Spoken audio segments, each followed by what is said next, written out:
Very good evening to all of you once again. That today again we are just going to learn past perfect tense. मूळतः past perfect tense जर पाहायला गेलो आपण तर भूतकाळामध्ये एखादी क्रिया जेव्हा लॉंग पास्ट मध्ये घडून गेली होती, भूतकाळात एखादी क्रिया जेव्हा लॉंग पास्ट मध्ये घडून गेली होती, अशी क्रिया दाखवण्यासाठी आपण पास्ट परफेक्ट टेन्सचा उपयोग करतो. लक्षात घ्या. चला स्क्रीन शेअर करूया आणि थोडंसं फास्ट ट्रॅक वरती याला कम्प्लीट करण्याचा प्रयत्न करूया. समजून घ्या नेमकं मला काय सांगायचं आहे. बाकी प्रॅक्टिस प्रोसेसमध्ये तुम्ही 100% येणार आहात. I hope that you are getting my screen now. Right. Simple past, past continuous आणि हे past perfect tense. Right? अगदी शॉर्ट मध्ये आपल्याला ह्या सगळ्या गोष्टी लक्षात येतील कारण we can understand these things. Present perfect tense ज्याला कळायला त्याला पास्ट परफेक्ट कळायला काहीही प्रॉब्लेम नाहीत. बघा काय उपयोग दिलाय. To express the action which had been finished before a long period. आता मी तुम्हाला तेच सांगत होतो. जेव्हा एखादी क्रिया लॉंग पास्ट मध्ये घडून गेली होती अशी क्रिया व्यक्त करण्यासाठी आपण पास्ट परफेक्ट टेन्सचा उपयोग करतात, है ना. जेव्हा एखादी क्रिया लॉंग पास्ट मध्ये घडून गेली होती अशी क्रिया व्यक्त करण्यासाठी पास्ट परफेक्ट टेन्सचा उपयोग करतात. याच्यामध्ये आपल्याला खूप सोपं आहे. कॉमनली हॅड वापरलं जातं आणि क्रियापदाचं तिसरं रूप वापरलं जातं. त्यामध्ये हॅड वापरलं जातं आणि क्रियापदाचं तिसरं रूप वापरलं जातं. बघूया आपण पुढे अफर्मेटिव्ह मध्ये आपल्याला काय पाहायला मिळत आहे. बघा खूप सोपं स्ट्रक्चर आहे. Subject plus had plus past participle plus object. मी माझी पदवी पूर्ण केलेली होती लॉंग पास्ट मध्ये जर असं म्हणायचं असेल तर I had completed my degree.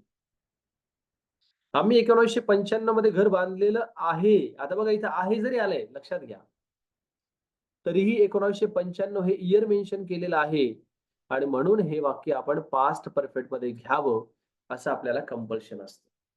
कारण ती पर्टिक्युलर क्रिया लॉंग पास्ट मध्ये घडून गेली होती असं आपल्याला दाखवायचं आहे. सुनीलने मडक्याला रंग दिलेला होता. Sunil had painted pot.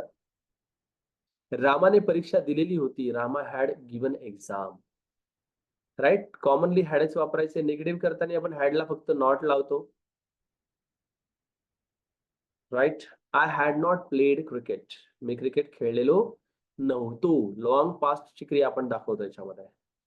Sheetal तिथे जाऊन आलेली होती. अजून एक नवीन क्रिया तुम्हाला इथे पाहायला मिळते. नवीन वाक्य पाहायला मिळते. जाऊन येणे या दृष्टिकोनातून. जाऊन येणे किंवा येऊन जाणे या दोन्ही कंडिशन्स मध्ये आपण हॅड नॉट बिन बिनचा वापर करतो. जाऊन येणे आणि येऊन जाणे या दोन्ही क्रिया प्रोसेस मध्ये पास्ट परफेक्ट टेन्सचा उपयोग करतो. राईट. त्याच्यानंतर तिने गाणं गायलेलं नव्हतं. शी हॅड नॉट संग सॉन्ग. रामाने काम पूर्ण केलेलं नव्हतं. Rama had not done the work और कम्प्लिटेड द वर्क वापरलं तरी चालतं. इंट्रॉगेटिव्ह करत असताना आपण हॅड सुरुवातीला वापरतो सहाय्यकारी क्रियापद, नंतर subject plus past participle plus object. Had I written a letter. मी पत्र लिहिलेलं होतं का. Had she taken a meal. तिने जेवण केलेलं होतं का. Had she help you. त्याने हॅड ही हेल्प यू. त्याने तुझी मदत केली होती का. आणि had Samiksha drawn a picture. समीक्षाने चित्र काढलेलं होतं का. या पद्धतीने आपण पास्ट परफेक्ट टेन्स देखील खूप प्रॉपर पद्धतीने यूज करू शकतो. फक्त एकच वाक्य लक्षात ठेवायचं. जेव्हा लॉंग पास्ट मध्ये क्रिया एक्सप्रेस करायची तेव्हा आपल्याला पास्ट परफेक्ट टेन्सचा वापर करायचा असतो. आणि रिसेंट पास्ट मध्ये क्रिया घडलेली आहे परंतु परिणाम जिवंत आहे असं असेल तर प्रेझेंट परफेक्ट टेन्सचा वापर करायचा असतो. बघा तुम्हाला प्रॉपर पद्धतीने हे कळालंय का. जर कळालं असेल तर आपण काही वाक्यांची प्रॅक्टिस प्रोसेस नक्की घेऊया आणि मग तुम्ही मात्र एक्सरसाइज प्रोसेस सोडवू शकता. विद्या मॅडम पहिला प्रश्न तुमच्यासाठी आहे. मी एक गाय खरेदी केली होती.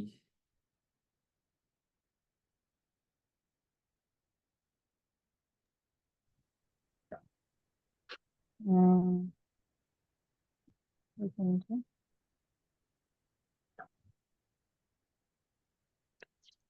I had purchase a cow. हा अगदी बरोबर आहे. पुढचं वाक्य प्रीतिमा मॅडम. मी शोले चित्रपट पाहिलेला होता.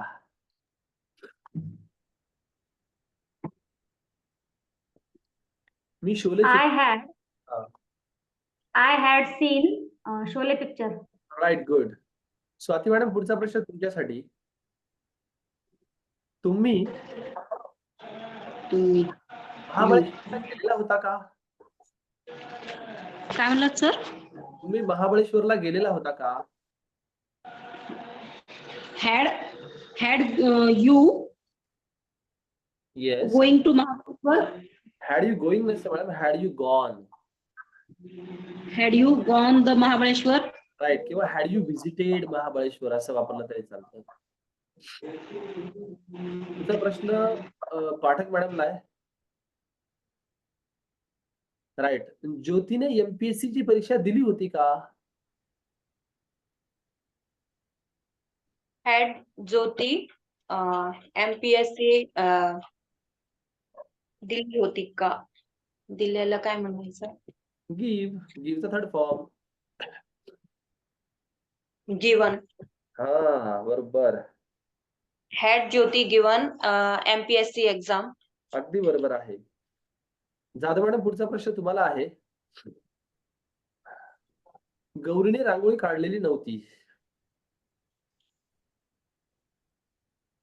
Gauri had not drawn drawn had नाही, drawn. ड्रॉन रंगोली. राईट. पायल मॅडम, पुढचा प्रश्न तुम्हाला आहे. तुम्ही महाशिवलीलामृत वाचलेलं होतं का? तुम्ही वाचलेलं होतं का? Had you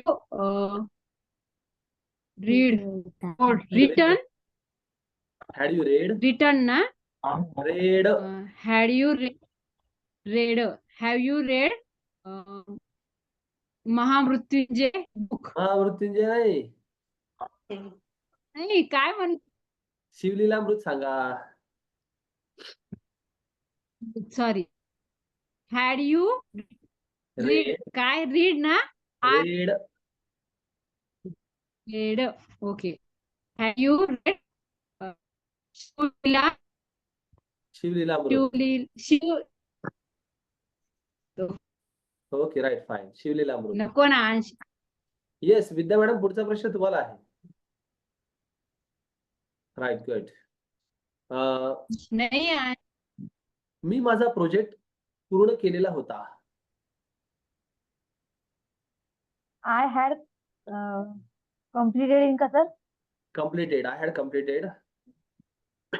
I had completed my project. I had completed my project. Roma madam, next question for you. Had you earned 2 crore rupees?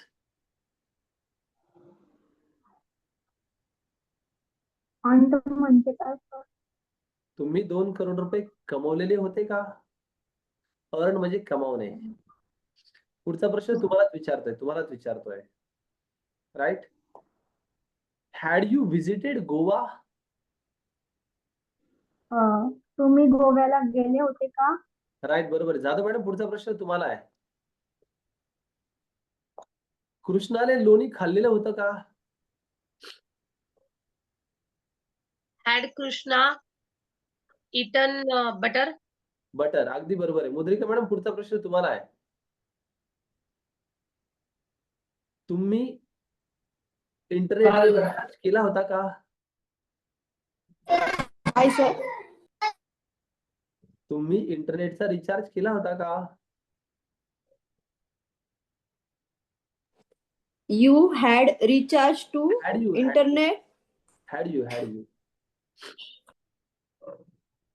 प्रश्नार्थी वाक्य आहे ना? You had नाही मॅडम, recharge. प्रश्नार्थी वाक्य.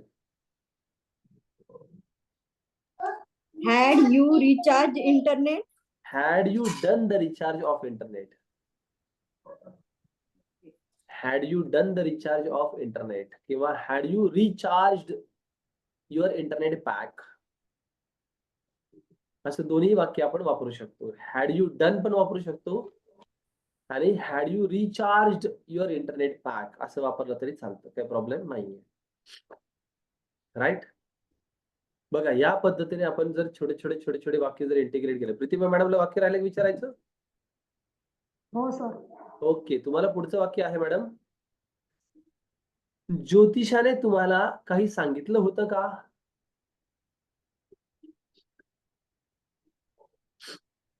ज्योतिषासाठी काय वर्ड सांगितलं होतं सर? ज्योतिषाला काय शब्द सांगितला सांगा.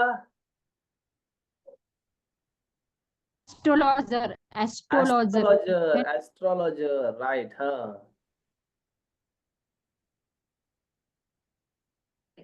परत विचारा सर. ज्योतिषाकडे ज्योतिषाने तुम्हाला काही सांगितलं होतं का?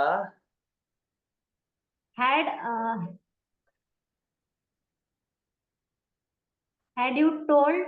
नाही. ज्योतिषाने तुम्हाला, तुम्ही ज्योतिषाला नाही. ज्योतिषाने had ऍस्ट्रॉलॉजर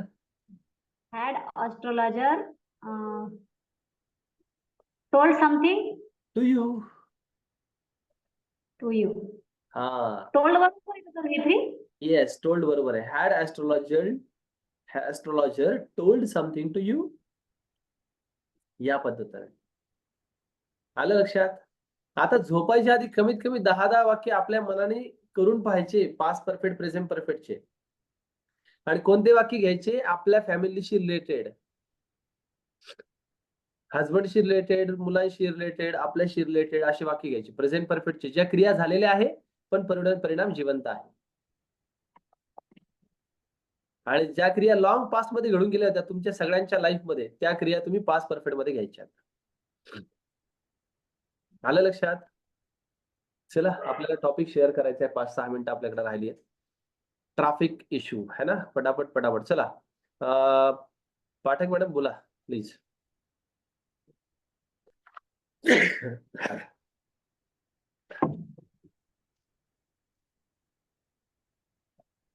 traffic problem, how can we solve?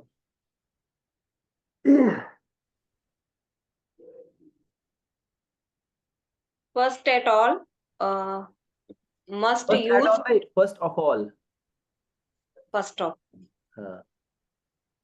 First of all, we use public transport. That is convenient to all. Individual vehicles should use in road, rare and essential condition only. Everyone should follow traffic rules. Minors are very irresponsible while driving. Parents should avoid to give them vehicles. If there is no any reasonable purpose, overspeed should be avoided. To neglect traffic rules is not status symbol, it is fatal. Right. Fatal. Right. Need to avoid unnecessary overtaking if there is no sufficient space. Stop on the speed or reduce the speed. Traffic sense is most important when you are on road. Right. Jam is not a natural disaster, it is created by human. Right. Okay. And can be controlled itself too. Thank you. Right, thank you. Yes, Raut madam, please.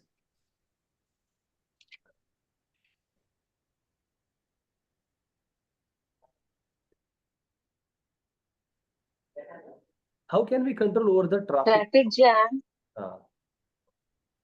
Traffic jam affects our day-to-day life enormously and has now become one of the most serious in big cities, especially for the working people who need to reach the office to on time.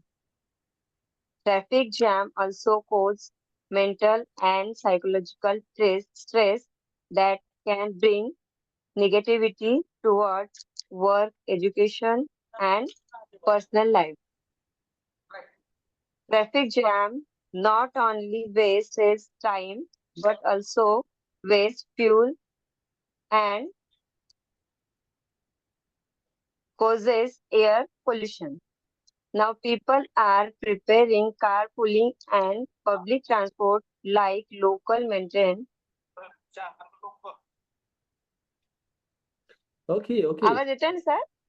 हा मला काही reply वेगळा आवाज येत होता sir, येतोय करताय येतोय. म्हणून मी विचारलं. येतोय ना? Yes yes. Now people are preferring carpooling and public transport like local train, metro, buses, and so on. They are reducing the uses of their own personal scooter, bikes, cars, etc. Metro car, subway help people to maintain smooth traveling in their day-to-day lives. With her help of modern technology such as global map, people can avoid traffic jams. If people and the government come together, then we can come over the problem of traffic jam. Thank you, sir.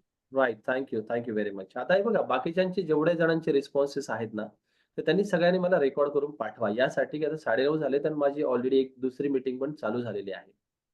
So I just need to attend that meeting also. आपण आता एक काम करूया, बाकीच्या सगळ्यांनी काय करायचं त्यांची ओपिनियनची व्हिडिओ बनवा छान आणि मला टाका. म्हणजे मला दिवसभरात ते ऐकता येतील की तुम्ही काय इन्फॉर्मेशन कलेक्ट केली. एक लक्षात ठेवा, आता तुम्ही पाईपलाईन मध्ये येताय. कोणत्या पाईपलाईन मध्ये? प्रिपरेशनच्या पाईपलाईन मध्ये. आजपर्यंत तुम्ही ट्रॅफिक जॅम या विषयाबद्दल इंग्लिशमध्ये कधीच विचार केला नव्हता. आता तुम्ही विचार करायला लागलेत. आता तुमच्याकडे इन्फॉर्मेशन गॅदर्ड व्हायला लागली आहे आणि आता हळूहळू तुम्हाला त्याच्यातले तुम्ही काढलेल्या पॉईंट मधले 4 पॉईंट मनाने पण सांगता येणार आहे पुढे चालून. आणि ही एक पद्धत असते की स्वतःच्या कम्युनिकेशनला डेव्हलप करण्याची. तुम्ही कल्पना करा राऊत मॅडम की असे 50 टॉपिक्सवर जर तुम्हाला स्वतःची इन्फॉर्मेशन काढता आली आणि त्याला जर मांडता आलं तर तुमचा कॉन्फिडन्स वाढणार नाही? 100% वाढणार आहे. इमॅजिन करा उद्या जाधव मॅडम हो असतील, सर. पाठक मॅडम असतील. कालचं पॉइंट जास्त महत्वाचं होतं सर. काय झालं? कालचा पॉइंट जास्त महत्वाचा होता. आज त्याची व्हिडिओ ऐकले मी तर जास्त माहिती मिळाली अजून. तुम्हाला मी तेच सांगतो, तुम्हाला सांगतो ना की काय होतं, आपण एज्युकेशन सेक्टरमध्ये आहोत आणि एज्युकेशन पॉलिसी बद्दल नवीन आपल्यालाच माहिती नाहीये. पण जेव्हा आपण अभ्यासायला लागतो, जेव्हा आपण व्हिडिओज पाहायला लागतो, जेव्हा आपण काही लिंक फॉलो करायला लागतो, तेव्हा आपल्या लक्षात येतं की अरे बापरे! आता हे सगळे चेंजेस होणार आहे का? पण त्यांनी आपण अपडेट होतोय. हे बघा तुम्ही आणि मी आहे ना पॉलिसी मेकर नाहीयेत गव्हर्नमेंट मधले. बरोबर आहे? परंतु केलेल्या पॉलिसीज बद्दल अभ्यास करणं आणि अपडेट राहणं हे आपल्या हातात नक्की आहे. आता उद्या जर तुम्हाला कोणी विचारलं की what will happen with the Sheikh Hasina, right? Sheikh Hasina सोबत काय घडेल? असं जर तुम्हाला कोणी विचारलं, तर तुम्हाला किती लोकांना माहिती शेख हसीना कोण आहे? हात वर करा इमानदारीने. किती लोकांना हे माहिती आहे की शेख हसीना कोण आहेत?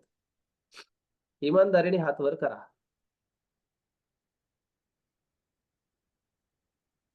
माहिती तुम्हाला कोण आहे शेख हसीना? काय माहिती त्या गल्ली नंबर 3 मध्ये होत्या बाबा एक कोणीतरी राहत. आम्हालाही माहित नाही, तुम्हालाही माहित नाही. डोक्याला ताणच नको. अहो, बांगलादेशच्या पंतप्रधान शेख हसीना की ज्यांना काल देश सोडून पळून यावं लागलं भारतामध्ये. मग ते कशामुळे पळून यावं लागलं? काय झालं नेमकं तिथं? कशामुळे झालं? एक शिक्षक म्हणून तुमच्याकडं अपडेटेड इन्फॉर्मेशन पाहिजे. न्यूज पेपर वाचायला लागा. विद्या मॅडम, उद्या जर तुमच्या शाळेतल्या एखाद्या पोराने विचारलं की मॅडम ते शेख हसीना माहिती आहे तुम्हाला कोण आहे? तर तुम्ही म्हणाल, "ए गप्प बैस. 2 दिवसांनी बघू आपण काय." It should not be there. It should not be there. आपल्या शेजारील राष्ट्रामध्ये काय चाललंय, त्याचा भारतावर काय परिणाम होऊ शकतो, भारत काय प्रॉब्लेम फेस करू शकतो, या सगळ्यांचा अभ्यास तुम्हाला असणं गरजेचं आहे. शिक्षक म्हणून तुम्हाला 2 सवयी लावून घ्या. नवीन पुस्तकं वाचा आणि न्यूजपेपर मधले आर्टिकल वाचा. मराठी वाचा, हिंदी वाचा, इंग्लिश वाचा, पण वाचायला लागा. मी इंडिव्हिज्युअल लेव्हलवर तुम्हाला असं विचारतो की राऊत मॅडम तुम्ही आतापर्यंत किती पुस्तकं वाचली तुमच्या लाईफमध्ये? अभ्यासाची सोडून. अभ्यासाची सोडून मी देवाचे जास्त वाचले सर. देवाची सोडून? गीता 2-3 वेळा वाचली आहे. नाही अदर नाही सर मग पुस्तक. नाही वाचली. मॅडम आपल्याला काय माहितीये का, शिक्षक हा एक असा किडा असावा, पुस्तकी किडा, की त्याला नेहमी काहीतरी वेगळं वाचनाची सवय पाहिजे. पाठक मॅडमने किती पुस्तक वाचली आतापर्यंत? नाही सर, नाही प्रॉपरली नाही वाचली एक पण. मी तुम्हाला 10-20 पुस्तकांची नावं दिली. ही सगळी पुस्तकं वाचा माणसांचा अभ्यास करण्यासाठी. It is necessary that. लक्षात ठेवा, की मला माहित नाही तुम्ही माझ्यापेक्षा एजने किती मोठे आहात, किती लहान आहात. परंतु तुम्हाला एक नक्की सांगेल, की निदान आपलं जेवढं वय आहे ना वय, तेवढी पुस्तकं तरी वाचलेली पाहिजे. माझी स्वतःची इंडिव्हिज्युअल लायब्ररी 567 पुस्तकांची. 567 बुक्स. माझी इंडिव्हिज्युअल लायब्ररी तुम्ही कधीही येऊ शकता, पाहू शकता क्लासमध्ये. कशामुळे? आणि हे एक पुस्तकापासूनच प्रवास सुरू झाला. ज्या माणसाचं रीडिंग जेवढं जास्त, त्या माणसाचं बोलणं तेवढं प्रगल्भ होतं. The person can make the miracles. आता कालच मी पुस्तक खरेदी केलंय. दीपक बजाजचं be a social media millionaire. कालच पुस्तक खरेदी केलंय. का बरं? काहीतरी नवीन वाचायला मिळेल आपल्याला. काहीतरी शिकायला मिळेल. So we have to just go for this. Fine. Let it be that. आज थांबूया. शिक्षकांना जास्त सांगायचं नसतं, परंतु तुम्ही विद्यार्थी दशेत बसलायत म्हणून सांगतोय. आणि अपग्रेड व्हा, अपग्रेड व्हा. तुम्हाला विचारलं ना, की हेरंब कुलकर्णी कोण आहे? माहिती आहे तुम्हाला हेरंब कुलकर्णी? नाही हो सर, तुम्ही काही काढायलेत. बाबा आमटे तर माहिती असतील ना? तर ते पण माहित नाहीत. बाबा आमटेंच्या चंद्रपूरच्या आनंदवनात आम्ही मुक्काम करून आलोय. आणि त्यांचं हेमलकसा, ज्याच्यावरती प्रकाश बाबा आमटे हा चित्रपट आला होता, तिथं पण 2 दिवस मुक्कामाला होतो आम्ही. आपल्याला हा छंद फार आहे. लोकांना भेटायचं, तिथं जायचं, त्यांचा अभ्यास करायचा, 4 गोष्टी शिकायच्या. आणि हा छंद शिक्षक म्हणून नक्की जोपासावा. फाईन. चला, तुम्हाला काही लोकांची सैर करायला नक्की घेऊन जाणार आहे मी. जाऊ आपण पुढच्या प्रवासाला नक्की. आमच्यासोबत असे जोडलेले राहा.